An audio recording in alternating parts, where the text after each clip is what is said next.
Hello, and welcome to Follow Your Curiosity, where we explore the ups and downs of the creative process and how to keep it moving. I'm your host, Nancy Norbeck.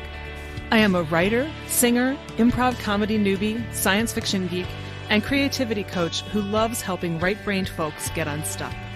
I am so excited to be coming to you with interviews and coaching calls to show you the depth and breadth both of creative pursuits and creative people, to give you some insight into their experiences and to inspire you. We all have hopes and dreams, things we imagine for ourselves. For a lot of us, those dreams are a bit transitory. We idly daydream about them and then may forget them altogether. Angela Fareri, my guest today, takes those dreams and helps others put them on canvas so they're sources of inspiration rather than fly-by-night fantasies. Angela's vision board workshops grew out of her own experience using journaling and images to reach her goals. We talk about that initial process, how she came to work primarily with businesswomen and what that looks like, how images connect with us on an intuitive level. And if you want to give it a try, she shares the process so we can make our own vision boards. I hope you'll enjoy my conversation with Angela Fareri. So Angela, I'm so glad you're here today. I'm so happy to be here. Thank you for the opportunity to connect with you, to connect to your audience, and really have a platform. It's a really wonderful thing. Well, you're very welcome. And I know that, everybody is going to want to hear your story. So I'm wondering, I know you do vision board workshops now, but have you always done artistic stuff like when you were a kid? How did you get started? Yeah, I wasn't too artistic when I was a kid. I don't know how to draw. I think I was always more of a writer. Mm-hmm. So I would doodle, but I always had a form of journaling. So that was my artistic outlet. So that was not always my thing. And then I finally, really honed in on that. So did you write a lot? I mean, did you write for school? Did you write stories? Did you write things like that? Yeah. So I always enjoyed English class. Mm-hmm. So I really loved writing essays. It was probably the only class that I was somewhat, good in. But my journaling was more like a diary. So at that time I called it more of a diary versus a journal, mm-hmm. where now I call it a journal. So since it was a journal, I mean, that's really personal stuff. Did you just keep it all to yourself? Did anybody know that you were writing all the time? No, I did. I kept it to myself. So how did that shape what you did? I mean, because it could seem really isolating or it could be really freeing. Absolutely. To me, it was freeing. We are bombarded with so many experiences and so many, thoughts that it was just a great outlet. It's a safe space. Mm-hmm. And that's how I always looked at it. That's cool. And you still journal now? I do. I'm more of a heavier journaler now, with being into law of attraction and learning all different kinds of exercises to use law of attraction. Ah, okay. Mm-hmm. So do you, this is just something that I've been thinking about a lot lately because The Artist's Way has come up for me a couple of times. I don't know if you're mm-hmm. familiar with that book, yes. But the whole morning pages thing. Correct. And I've always kind of felt because I hear people talk about journaling and it sounds like such a great thing. And the thing that I find really ironic is that I, like you, used to write all the time, middle school, high school. I went and got an MFA in creative writing. And I find making, journaling really hard. In fact, I was about to say making myself journal. And I thought, I probably shouldn't put it that way. But, it's accurate. It feels like something I have to make myself do. Yeah. So I'm wondering, how do you approach it? How does it work for you, for those of us who might be in a similar spot as me? Yeah, absolutely. So, I aim to journal in the morning, but that's not always the case because, we're busy. We're mm-hmm. super busy, and you don't want to use it as an excuse, but, my mornings are pretty hectic and I'm trying to learn a better way. So if I don't get a chance to do it in the morning, I work full time in the corporate world mm-hmm. where when I get breaks, I do utilize my time away from home where Ooh. It's my outside. That's pretty much one of my outlets. That's where I have most of my free time mm-hmm. is when I am at my full-time job, because my breaks and my lunch, I really take time for myself. So that's when I journal the most is between the morning and afternoon. They say, it takes 21 days to form a habit and 90 days to make it a lifestyle. So it's not something that's going to come immediately. You have to secure time in your calendar when you first begin to give you that extra reminder. So my recommendation is make some time for yourself, put it into your phone calendar and your paper calendar, and just block off 10 minutes. Start with just 10 minutes of your day, and you'll learn to love it and you'll want to do it more. I think that's interesting, the 10 minutes, because 10 minutes is nothing, right? Yeah. No. And I think part of what gets in my way is that it sounds like, oh, I need to have half an hour, or I need an hour, I need all of this time to do all of this writing. And yeah, I think we probably don't. Yeah. Yeah, you do. We do not need a lot of time to do that. 10 minutes maximum. So how has it worked for you in terms of what it's done for you in your life, especially like what did it do for you in high school, and has that changed since then? Yeah. So when I did it when I was younger, it was more of just like letting out feelings and just letting out like what my day was, letting out, just whatever I was going through at that time. It was more of like a diary versus a journal. So now with the journal, I use it with law of attraction exercises. So helping a positive mindset. So for example, one that I love teaching about is called scripting. And the audience may be a little bit familiar with this, but scripting is acting as if. So what you're doing is in your journal, you're writing your day, your year, your month, whatever you decide, you write it out as if it already happened. So everything is in past tense. Okay. So you write it out the way that you want it to be, that being very, very specific. For example, the coffee that you drank in the morning, the type of sheets that you have on your bed, how your day played out. You write that out. You could do it the night before. You could do it a month before. But what you're doing is you are declaring that and you are stepping into that version of yourself. So that's one way to begin. Okay. That's really interesting. Do you find that it's more likely to turn out the way that you write it when you do that? I do.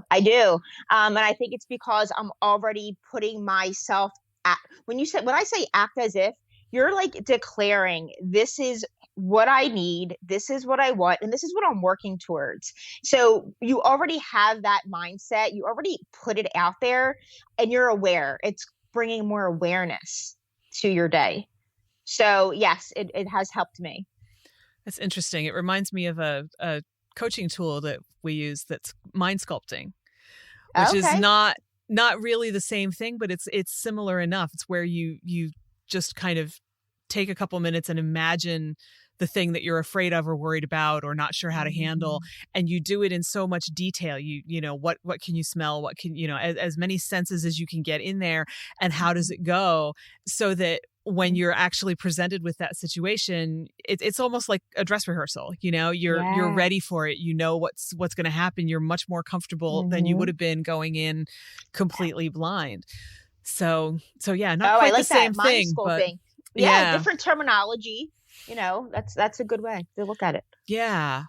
So when you got out of high school, what happened to all of your creative pursuits? How did they change or grow? Or Yeah. So after high school, I went to college. I was very torn between where I wanted to end up. I originally went in for nursing. That's then changed to teaching. Okay. Yeah. So so I was not journaling after high school because I was so focused on finding my way, like where I was going to end up, and busy with school. But I landed myself a wonderful career at our leading utility industry in the area.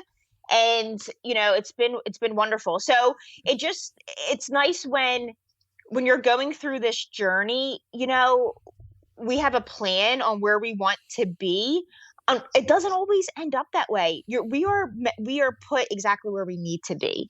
So, I didn't journal after high school. Interesting. So were you doing anything else that was Or along the creative line? so for a little bit, I was coaching. I was a cheerleader growing up. Okay. So I did coach for a little bit after high school. So I would say for like 2 years, I was coaching a cheerleading local team. So that was like a little bit of a creative outlet for me.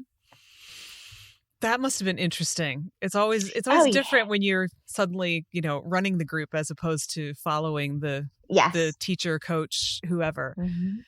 Yeah, it was a really, really great time. And it's like, contributing to the community. So that was, huge. That's cool. So how did you get into the whole vision board idea? Yeah. So, my story is in 2012, I had my first son. And before I had my first son, I had 2 miscarriages. So, of course, I was in a funk. I was very hopeless. I was very down. And, that's rough. I didn't think it was going to happen for me. And I became super obsessive over the process. I was bringing my husband to a fertility doctor. And of course, I was getting tested too. I was like tracking everything. And at the end of the day, it was just like, no, like this isn't your time. And, I didn't want to hear that. And that's why I became so like obsessive. So my husband saw that, I was always an optimistic person and I just wasn't at that time. And he's like, something has to change. So I ended up being introduced to law of attraction from my husband. Wow. So he was familiar with the book, The Secret by Rhonda Burns. And I believe he heard about it from Joe Rogan. Joe Rogan, he was always like into him. And like on his podcast, he has shared it. So he's like, Angela, I'm going to get you the book. He went on Amazon. He ordered me, it was actually like a used version. It's really, really cool. It was a used version. And within the book, I wish I had it right now. There was like a message on the front, like somebody else had that book. And I thought that was like really, really cool. So anyway, I started reading that. I started practicing the positive mindset tools that it was sharing, such as gratitude and visualization and, changing my mindset. And I quickly got pregnant with my first son. Wow. And I like to use the word quickly because it's like all that time when I was experiencing loss, I just had to like change a few things up. And I think by doing that, God understood, the universe understood, and I was blessed. So I had I had a successful pregnancy, and 2 years later, I had my second son.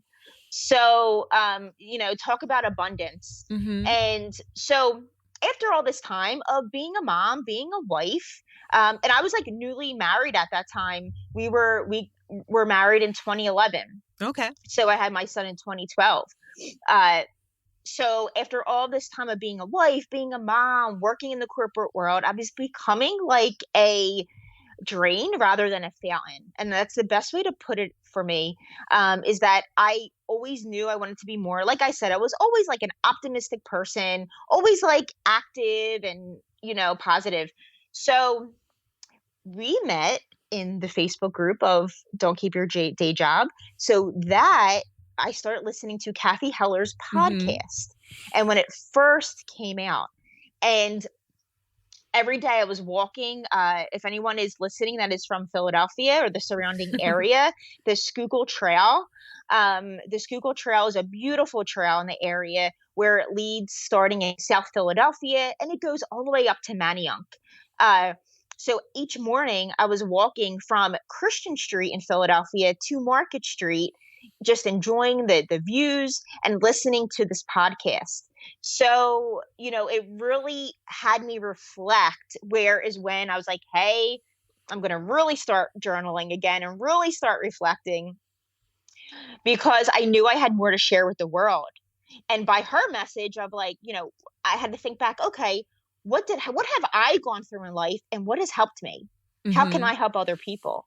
So that's when I started sharing about the message of law of attraction, hosting free workshops in my home, which then led me to building a business because I saw that it was a need.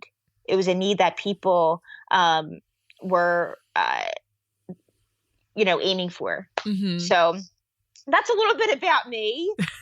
Thank you for letting me share that platform. And I want to go grab the book. And, I always say that if I could reach out, if I knew who had the book, The Secret, before me, I would love to, like hear their story. Mm-hmm. And on the, on the inner, it's okay. So this, if you don't mind me sharing, No, go for it it. says 2007. It says, Warren, read this with an open mind, and I believe good things will happen to my wonderful brother. I love you, Jane. Wow. Yeah. Yeah. It's like, it's beautiful. And, it changed me. So, and I hope that it changed Warren, that Yeah. read this. Love to know about Jane too. Jane. Yeah. Yeah. So I'm on a mission. That would be wonderful. I don't know how to go about that, but yeah. Well, if anybody knows of a Warren with a We're- sister named Jane, That's right. That's maybe right. we'll hear from them. That's right. So I know that when you do vision boards, there are lots of different theories and philosophies about how to do them. Like Martha Beck says, make your vision board and stick it in your closet and don't look at it again. Other people Yeah. say you should definitely put it out where you can see it all the time. There's lots of different ideas about how they work. What's your philosophy, or what have you seen work, or both? Yeah. So I do like to look at it often.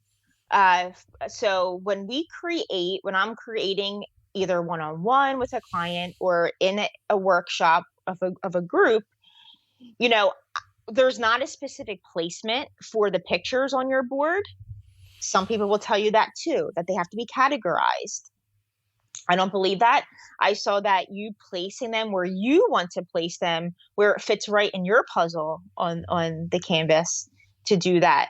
I've seen that having it out, and I can show you mine, having it out somewhere that you see every day gives you that extra reminder to take action. And that's the biggest part to me. Things don't just happen for us. We have to, take small action. Mm-hmm. So by having it out, it's giving you that reminder. And I will be happy to share mine. So this is in my my kitchen dining room area. And this is a current board. I always recommend people to put the date on the back of their board, the day that they're creating. And, you can put pictures of things that you have in your home that are like symbolic to you. Or you go through magazines and you just choose pictures that you're drawn to. Mm-hmm. And I think that's really interesting too, because I can share with you that last year when I made my board, because I usually make one every 7 months because I feel that they have come into fruition for me within that 7-month period. But I was going through a magazine and I saw a picture of a blue robot, and I'm like, I don't know why I really love this picture, but I'm going to put it onto my board. So I put the robot on my board, and months went by. And I was on Chestnut Street again in Philadelphia, and I walked past a store called Lush. This is a store that's like bath bombs, things like that. This was the first time that I was in a store like that, and I just stopped. I'm like, I have to go back in there. I go back in the store, and the very nice woman in the store said, "Hey, how can I help you?" I said, "Well, I'm looking for something for my kids." She walked me over 2 bath bombs that were what was on my board resembled exactly them bath bombs. And what that was for me, my belief was that, oh, bath bombs, they're for girls, you know, boys don't like them, you know, so I ended up buying 2 of them. And that night, it became a bonding experience with my kids by using these bath bombs. And the bath bombs look like the blue robot? Yes, and I want to show you that too. Okay. I should have been more prepared and had everything else. Oh, it's okay. Let me bring you up to this, our soon-to-be office. And I actually have a picture, and I will send you the picture Please with the do. bath bomb next to it. But this was the robot. Okay. And then the bath bomb is super similar. So I will definitely send that over to you. So, you know, that's just like one example of when you're drawn to something, you may not know why, just place it on there because it will be revealed to you in time. That's so interesting because I would probably tend to go with things that I knew were related to something that I wanted. Yeah, and a lot of women do. And I totally understand that. But just coming from, you know, my experience, I'm just sharing my experience and what has helped me. That's so interesting. Do you see the same thing with people who've done your workshops? Do you get to hear about the follow-up with all of that? Yes, I'm beginning. It's now beginning. So I started my business 2 years ago, and it has really taken off this year. It's taken 2 years for it to really grow. I'm very thankful for my community and the women that trust me in the process. So right now I'm starting to hear things that are coming into fruition. So it's growing. That's so cool. Do you collaborate? Like, do you go in with like, you know, women's groups, church groups, local community groups, things like that? Or is it all on your own? Yeah. So, I do collaborate. I love collaborations. I've had a few, my target audience are network marketers, and business owners. Okay. That seems to be the ones that are drawn to this type of service, which really makes sense because it's inspiration. So I've been collaborating with business owners, women who run groups for like influencers, things of that sort. So collaborations have been amazing for me.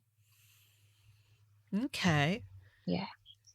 So I'm also curious, like, you know, when you started out, was that who you were expecting to work with, or were you just like, bring me anybody? Yeah. I mean, what surprised you? What, you know, what didn't surprise you? Okay. So I didn't expect to just work with business owners. I was looking at it more as like just moms. That was my target audience then, is like I can help them the most. But going through the process, it was that I was drawn more to women that were already trying to build their business, their career. And I guess it did surprise me a little bit because I wasn't thinking that route, but it was a nice surprise. It was a great surprise because I'm like, you know, when you have a team, for example, when you have a team that you want to see flourish and you want to see them be able to, you know, reach higher and be able to support their family, there has to be something for you to do for them.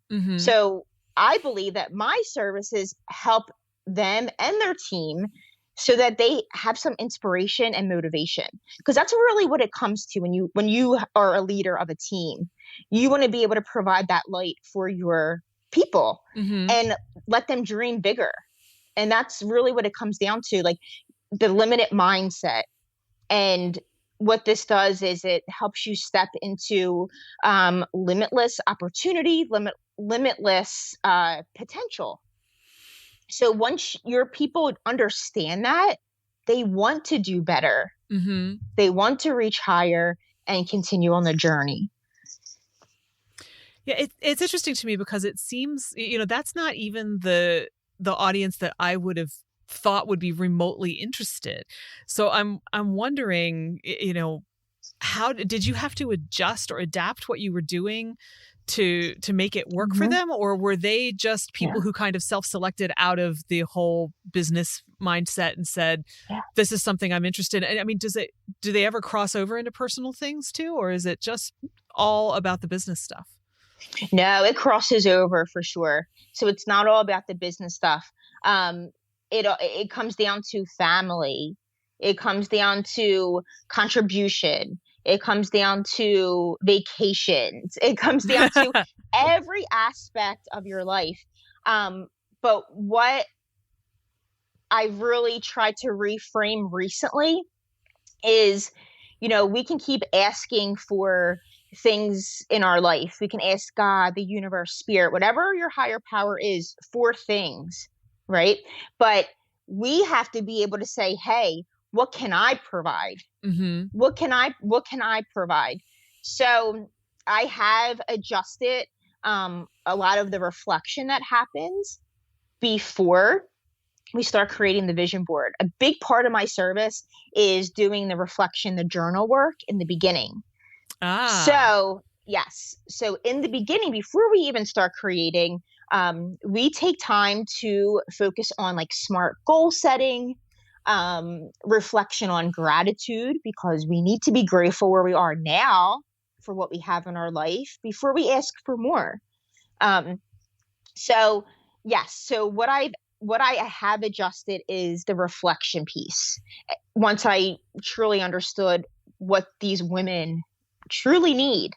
One other thing is writing down your needs at that time. So writing down what your desires are, because that actually helps you as you're creating, just so that you have a little bit more of a clear, a clear framework. Yeah. See, that's a piece I've never heard about before. It was mostly just go find images that strike you or that reflect what you're looking for. But it makes sense to me that if you wrote down the list, then you'd have a better sense of what you're looking for. Yes. Though at the same time, if you get too hung up on the list, you're not going to put the blue robot on your board. Yes, you're absolutely right, Nancy. That's true. And that's why I don't give like a lot of time to focus on this. I'm playing music while you're, writing, setting the right tone.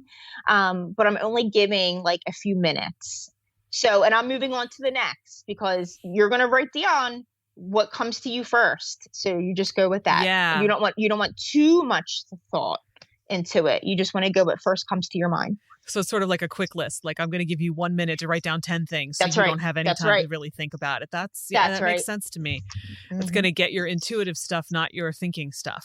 Correct. Right. Because then we get in our own head and we start contemplating and being indecisive.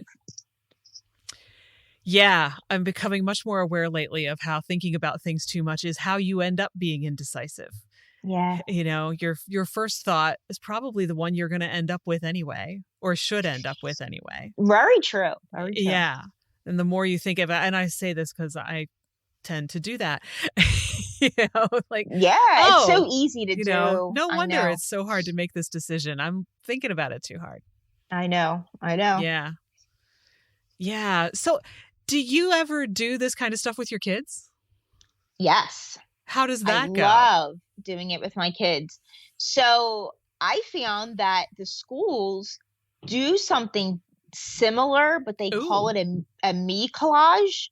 Okay. My oldest is in first grade and my youngest is in kindergarten.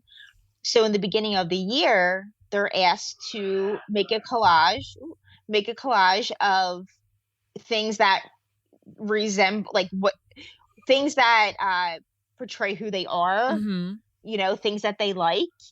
And I found that that's very similar to when we did create a vision board together. So I collect a lot of highlight books. If anyone's reading, do you remember the highlight books? I do. Love them. And the kids like them. So I do collect them. I let them browse through them. And I create on canvas boards, 16 by 20 canvas boards. So they Wow. love the canvas boards. But also for kids, you could do poster boards. So we've done just like colored poster boards. And I want to instill this into my children just about imagination and about creativity because it's so huge, because we don't want them to have a limitless, we want Mm-hmm. them to not be limited in their mindset too. So I love doing it with my children. So what has come out of it for them? Um, I think it's right now at their age, it's just been more of like a creative outlet and an exercise.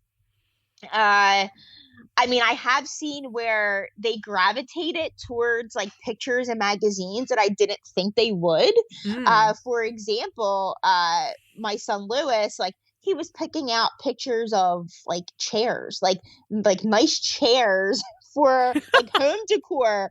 I'm like, oh, okay, So he was like putting things like that on. I'm like, is this or could this be like a career? Maybe he's going to be into decor. Maybe that will come out later where that's his path, So you start, it's a nice way to see like what's going on in their minds. Mm-hmm. Did you ask him why he picked the chairs? Yeah. And he just said, oh, I like it, Fair enough. very innocent. And yeah. Yeah, I mean, I was just sitting as you were saying that thinking, maybe future interior designer. Maybe, maybe. Yes. And I will Yeah. support him all the way. Yeah, it's fascinating the things that come out of kids. Mm-hmm. Oh, it is. It's so interesting. You laugh at so much too. And yet some of the things that they say, you just kind of sit there and go, yeah, how did you know that? Oh, all the time, where Nancy. Did this come from? I swear my kids have a lot more knowledge than I did at that age. Yeah. Yeah. Do you have any children? I have 2 nephews. They're 7 and 4. Oh, and beautiful so, ages. Yeah. Every once in a while, the older one in particular will just sit there and make some random comment that you just go, really? Where is this coming from? This is like, a thing that you know nothing about, that undoubtedly sounds to you like the regular kind of nonsense that comes out when you're, just playing with Lego or whatever. Yeah. But that just hit me on a completely different level. What are you tuned into that we don't know about, child? Yeah. It comes out as casually as the day that he handed me a tray of Tinker Toys and said, here's some gargle nut stew. And I said, I don't really know if I want to know what a gargle nut is, but I kind of love that word. It's great. Good. It comes out just like that. And yet you go, what was that? That I don't think was exactly just what it said on the tin. I think there was more going on there. Exactly. Yeah, imagination. Yeah, well, and it makes me wonder, like we probably all had that ability when we were that age, and we lost it. Yes. So, how do we get back to it? So what you're doing actually is kind of the answer to that question, or at least one particular answer. Yeah. Yes, it is. It's, imagination is so important. And, I'm a huge Disney park lover. And I think that's the main reason why I love going there and like putting yourself into a setting that allows you to dream and allows you to think bigger and wants you to. And wants you to. So being around people, places, and things that support that higher vision for yourself is important. And that's why I love creating the space for women to do that. Because making time for ourselves is so hard. And when you make time for yourself, for example, mine are 3 hours. Give yourself 3 hours and just for you. And then you're going to be energized. You're going to be super excited. You're going to flow all that positivity back into your friends and your family. Yeah. And you're also just like reconnected with the idea of creating something. I mean, I think a lot of people wouldn't think of a vision board necessarily as a creative activity because you're not drawing the images yourself. Though I suppose you could draw the images yourself. You could. you're just cutting things out and gluing them on a board, right? And a lot of us don't think of that as a creative thing, but you're still interacting with that visual intuition, and you're arranging things the way you want them. You're making it your thing. Somebody else could take the exact same set of images and it would look totally different because they'd put it all in different places. They'd overlap things differently, Correct. So yeah, I think it's one of those areas where we don't think something is creative when it actually really is, which, is the same reason I'm going to interview my cousin, the accountant. Tell me what's creative about this outside of the creative accounting cliche, Yeah, that's a great one. Because so many, I really think there's hardly anything we do that's not creative in one way or another. Okay, maybe cleaning the bathroom probably is not that creative, right? You get the stuff, you scrub, you're done. Right. But still, most of what we do, I think we are inherently creative beings. That's what we're here to do. And so we overlook an awful lot of that. And then people say, oh, I'm not creative. So I kind of look at them and go, funny, you seem to be breathing to me. That's right. Right. So did it take you a while along that line to realize that this was a creative thing for you? Or did that seem pretty apparent from the beginning? Honestly, it was from the beginning. It was a creative process for me, and I love seeing how, like you said, like one person could create it one way, another person can create it another way, and that has been one of the best, one of the funnest things about what I do too, is seeing how people are placing their images. So some people gravitate more to words. Mm-hmm. Other people gravitate more to pictures, and you'll see one person, everything's words, and that's okay. But I do always remind everyone that our subconscious mind loves subliminal messages, which come from pictures. Mm-hmm. So try to put pictures on your board or in your journal, wherever your visual tools are.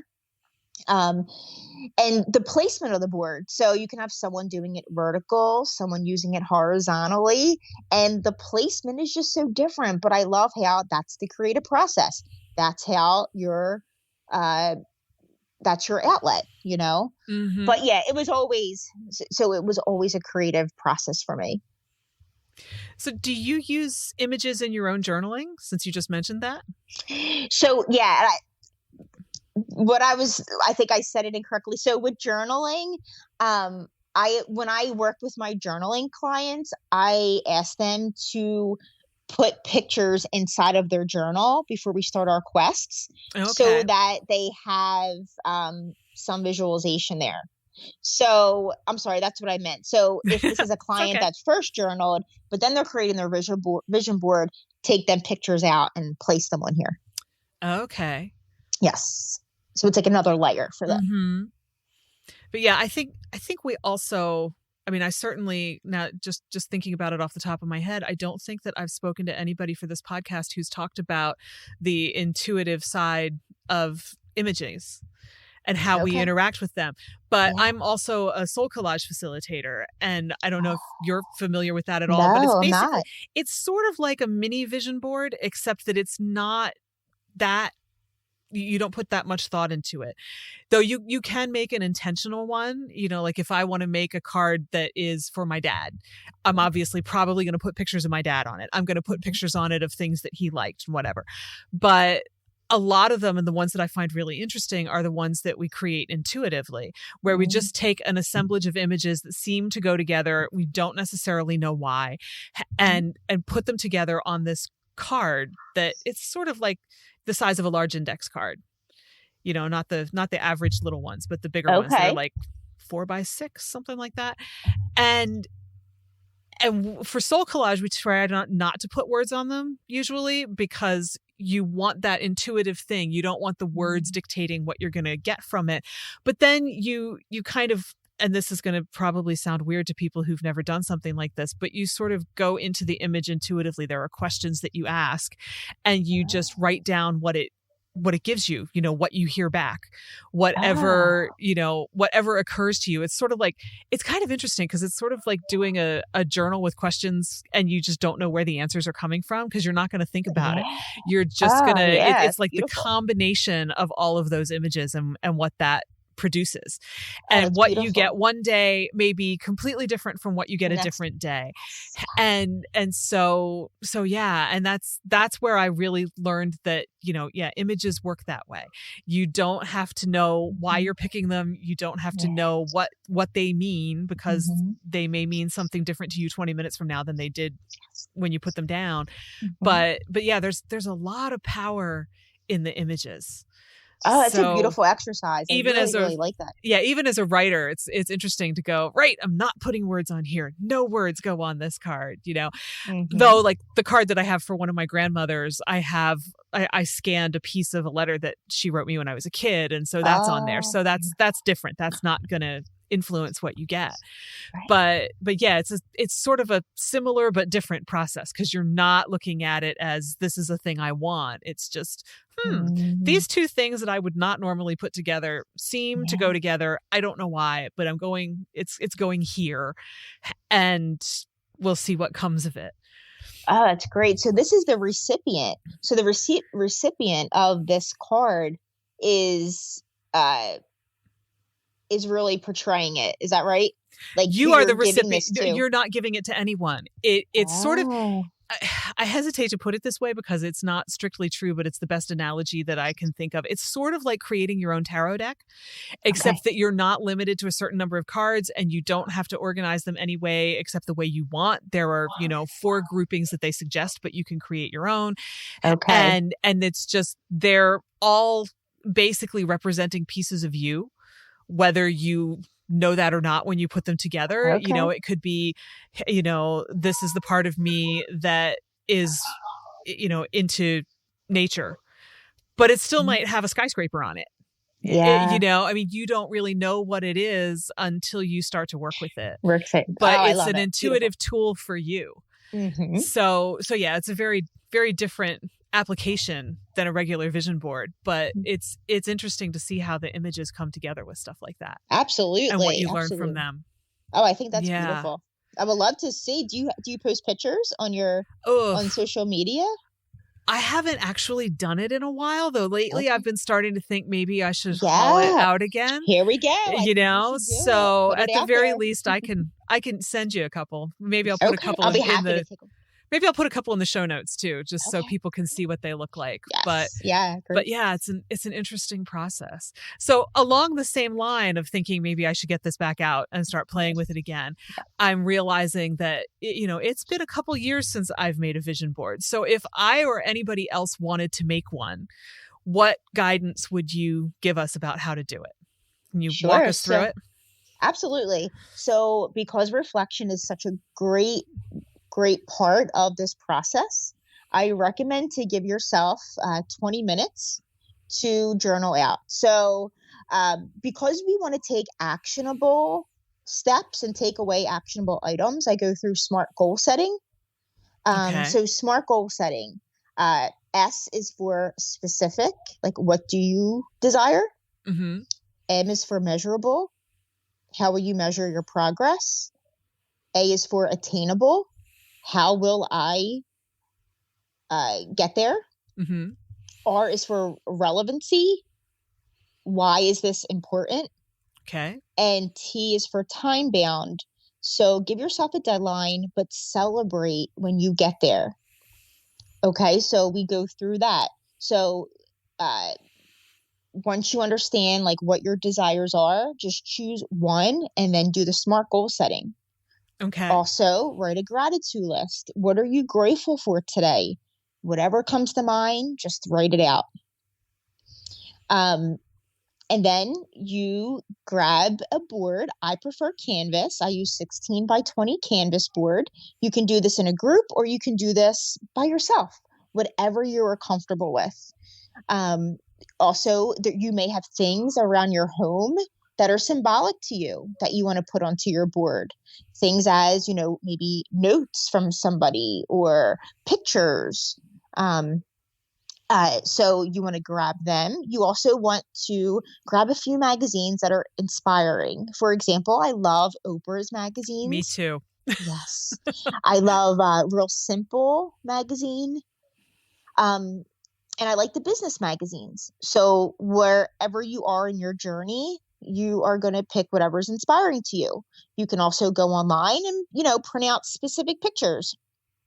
But another big key, like I said earlier, is really just go through the pages. If anything just stops you in your tracks, cut it out and put it on there. Um, and then after you're done cutting and you feel that you have enough, place them on your board before you glue, just to, get an idea where you would like them to where to place them. And then you glue them on. So they don't have to be any specific way, wherever they fit for you, whatever you desire. And so if there's like any blank spaces that you don't like that white space, you can add stickers. That's one thing that I love doing. You can even paint. I always have paint handy if people want to paint. Mm-hmm. And then, like you were saying, like maybe you want to draw. If you are artistic and you want to draw on them, please, you do whatever you feel comfortable doing. So then I always recommend people to take a picture of their vision board. And then you can like place it on the background of your phone where you see it often. Okay. Yeah. And then I always like to say, like, share it with somebody. Not everyone likes to share their visions and dreams. I understand that, but just put it out into the world. So put it into your Instagram stories. They disappear within 24 hours. Post it on social media. Share it with your husband. Share it with your kids. And just put like a lot of good energy towards it. I like to hang mine up somewhere that I see often. So a lot of people like to put it into their office space. People like to put it in their bedroom, wherever you like, that you'll see it often. And just hang it there, and it's going to give you that extra kick in the butt. Like, hey, take some action today. What's one small thing? Maybe it is reaching out to a friend. Maybe you need to call your brother. Maybe you need to, follow up with a client. Whatever that is for you, it's going to just give you that special reminder, which will get you closer to your goal. So it's a great process. It's a simple process. And I think that is a key. It's so simple. These are simple tools that we're using: glue, scissors, paint, It's like magazines. being back in kindergarten. Yeah, it's so simple, but it's the experience. And people say, oh, this is like a therapy session. I am all for therapy. If you go to medical therapy, but this is like an empowerment of women coming together and supporting each other, and really taking energy from each other. The conversations that happen when you're in a group like this are amazing. Like, you may get different like ideas for snacks for your kids' lunch, date nights, action items like for your business, things that are going to help you grow. And that's what it's all about, just growth. Though if you don't want to do it for business, you could do it for anything, right? For anything. And I keep saying business because like that's something that I really have honed in on, because that's what my clients have came to me for. But this could just be like a girls' brunch. And that's what I've been doing, hosting them where it's just a brunch. Where, it's like little pickies, snacks, drinks, but then you're going to be creating in a small group, and it's, always a safe place, and you just want to make sure your setting is right. So I have one specific question about what you just said, and this may sound funny to people, but I can't stop wondering. So if you do these on canvas, do you need to use a particular glue to get your images to stick to the canvas, or does anything work? Glue. I use Elmer's clear glue. Okay. I've tried other things like the Mod Pod, I think it's called. It doesn't have to be that. So Elmer's clear glue is great. No, you do not. So we don't need anything fancy. All right. And I'm also remembering, I know that I have seen, sometimes they're specifically labeled as being for vision board, and sometimes they're just collage apps for the phone or the iPad or whatever. I have to think that you get more out of it if you're actually interacting with the images than if you're just throwing them into an app. Though I suppose in a pinch, absolutely, an app is better than nothing. An app is better than nothing. But yes, you're right. I do like the whole creative process because it's yours. This is yours. And, just going through the motions is super important. It's like engraving something special into your mind and into your heart. I think, just from my SoulCollage experience, when you interact with the actual images, and I have done some of them in Photoshop, and there are people who do all of theirs in Photoshop, but there is something about holding that image in your hand and taking the time to cut it out and figure out where you want it. And there's also, at least in my case, I found that it sort of forced me to deal with some perfectionism, because if you have the glue on that image and you want to put it down in this place and oops, you put it over here by accident, you're going to ruin the whole thing if you try to yank it back off. And so I would just have to say to myself, guess what? Apparently it was supposed to be there. And you're just going to have to deal with it, because if you try to pull that up off of there, you're going to wreck everything. So, when you can't replicate the image, it's the only one that came out of that magazine. Yeah, you don't point. want to do great that. Point. All right. Well, this has been really, really interesting. And I hope that, people will be inspired to go out and try it if they haven't ever tried it before. I think I'm going to go buy myself a board and see what I can put on it. So thanks a lot for sharing all of this with us. It's really cool. You're welcome, Nancy. Thank you for having me on. I really appreciate it. That's it for this week. If you feel inspired to create your own vision board, I hope you'll give it a try and let us know how it goes. Many thanks to Angela Fareri for walking us through the process. If you know someone who'd enjoy this interview, please pass it on. Thanks. You can find show notes, the 6 creative beliefs that are screwing you up, and more at fycuriosity.com. I'd also love for you to join the conversation on Instagram. You'll find me at fycuriosity.